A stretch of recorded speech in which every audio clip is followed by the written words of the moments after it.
Well, last time we were talking to Gavin Martin all about finance. We discussed the idea that having your finances in order actually affects your whole life. Gavin Martin, who's the founder and managing director of Cornerstone Wealth, joins us once again. Hi, Gavin. Welcome back to 2020. G'day, Neil. Great to be with you again. Gavin, last time when we were talking about this, we didn't have time to really get into it, but what you were saying made so much good sense. And from a Christian perspective, just goes to show what all of that biblical wisdom about finance actually means, that if you get your house in order, so many other good things come into place. Yeah, exactly. It's so related that if we get one area of our lives sorted out, then it impacts many other areas. And finance is just so much across every facet of life that if we get our finances sorted, if we pay down that overhanging credit card debt or pay down that personal loan, or even pay off the mortgage, how amazing would that be? Then it can motivate us and give us the boost to actually tackle other areas of our lives. It not only takes pressure off, but it also enables us to pursue other areas of our life. And one of the key ones is that one of weight loss, yeah. Let's talk about that, because I remember we were going to enlarge on that. We didn't have time. Tell us the story of the fellow in America who was really able to apply good, common sense, positive undertaking to lose weight because he'd got his finances in order.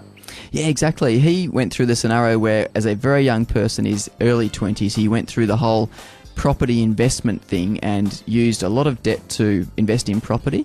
And then I think he was using shorter term loans to do it, and then those loans got called in and he went bankrupt. He lost everything. He had a lot of debt to repay, and that whole journey was a traumatic time for him and his wife and a young family, I think, at the time. But then he built his way back up, and he, having had that experience, has then decided to help others to avoid that and get out of that sort of debt-ridden scenario. And so he's gone to the point where he's now in a very successful business, and you know, the radio programs and TV programs, and but part of his journey is that as he's paid off debt and got his finances in order, he's also gone through the journey of losing weight as well. And I think he ran his first marathon a few years ago. And I guess they're so interrelated that he talks about that often on his program with the people that call in, that he's able to see the outcomes of getting your finances in order really impacting how people then are able to live healthy lives as well.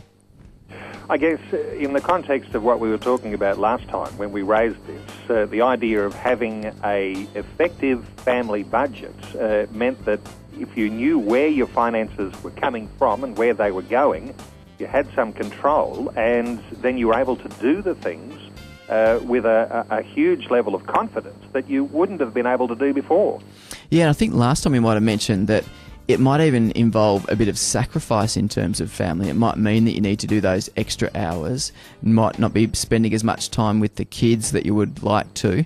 But if it's for a short, intensive period and it gets you out of that debt burden, it can be well worthwhile, and that will free you up then to be out of debt and be able to spend time with the kids, be able to be more generous to those people around you or to the church because you've not got that burden of a debt or tight finances. And so, yeah, it's so related. It sort of relates almost to every area of life, doesn't it? Because it means you can fix up the house. It means you might be able to afford that new car. It just takes you from strength to strength. If you've got your finances in order, there's all sorts of possibilities for your life. Yeah, exactly, for yourself, your family, and then others as well. And, of course, the ability to then be generous on every occasion that you're asked. And, of course, we're talking about a biblical principle here, that God is going to bring blessing to those who are generous so that they can be generous on every occasion. You know, so many times people sometimes feel very guilty because when there's a special offering or a charity that's in need, that we don't have enough to give, and so you can almost feel guilty. But to be able to say, yes, you know, I'm budgeted, I know I can give this, it certainly is going to do a lot for your capacity to be generous. Yeah, and I guess if you tie in the biblical principle that it's more blessed to give than receive, and the blessings that we get from giving, the ramifications of that are significant as well. That we're rewarded for that, if not right here and now, but we might be rewarded right here now, but I guess in eternity as well. Gavin, back to the attitude that we ought to have towards money when it comes to being a Christian, having a biblical attitude towards money.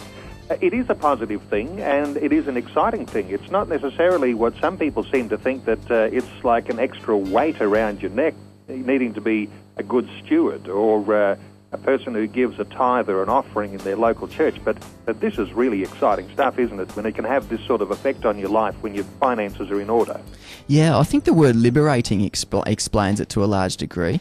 As you get your finances under control, as you reduce the debt, like when I stopped using my credit card and started using a debit card instead, it gave me that so much more control, and it's almost liberating. You're able to get a grasp of things, you're able to keep things in order, and it does have an amazing impact when we do conduct our finances in a biblical way. And of course, if people were having their finances in order, and if everybody was able to tithe and be a generous giver in their local church, there wouldn't be any lack in the local church, would there? No, exactly. I'm not sure what the stats are in Australia, but the level of giving is so low across the US and Australia. It's incredible. And if we actually just did the basics, or the training wheels of giving, of a 10% of what we earn, then the church would be so much more resourced, and we could help so many more people. Well, Gavin, it's always a pleasure talking about these sorts of things with you. Founder and Managing Director of Cornerstone Wealth. There'll be a link to the Cornerstone Wealth website on our site at vision.org.au. Look for the 2020 link and you'll find Gavin's website there. Gavin, it's always a pleasure. Thanks for talking to us today on 2020. Thank you, Neil. Great to be with you.